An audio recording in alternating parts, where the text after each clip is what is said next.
জনগণের ম্যান্ডেট নিয়ে আমরা এসেছি। মেরুদণ্ডটা আমাদের অনেক দিন পরে শক্ত হয়েছে, বিকজ গণতান্ত্রিক সরকারের পররাষ্ট্রনীতি যেরকম হওয়া উচিত, সে বাংলাদেশের মেরুদণ্ড সোজা করে বাংলাদেশ সকল দেশের সাথে, সকল রাষ্ট্রের সাথে যোগাযোগ রাখবে, কথা বলবে, বন্ধুত্ব রাখবে। পররাষ্ট্র মন্ত্রণালয় ভিসার ব্যাপারে অবগত আছি। আমরা এটা নিয়ে কাজ করছি।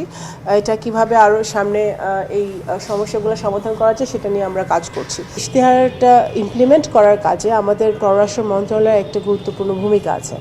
সেই ভূমিকাটা যেন আমরা সকলে পুঙ্খানুপুঙ্খরূপে পালন করতে পারি।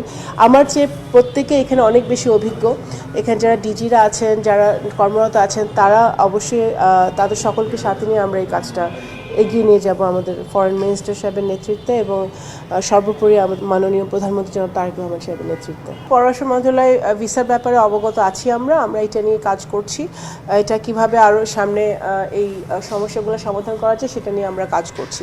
এবং আমার ব্যক্তিগতভাবে আমার যেটা সংকল্প সেটা হচ্ছে যে বাংলাদেশে একটি গণতান্ত্রিক সরকার এসেছে। গণতান্ত্রিক সরকারের পররাষ্ট্রনীতি যেরকম হওয়া উচিত, সে বাংলাদেশের মেরুদণ্ড সোজা করে বাংলাদেশ সকল দেশের সাথে, সকল রাষ্ট্রের সাথে যোগাযোগ রাখবে, কথা বলবে, বন্ধুত্ব রাখবে।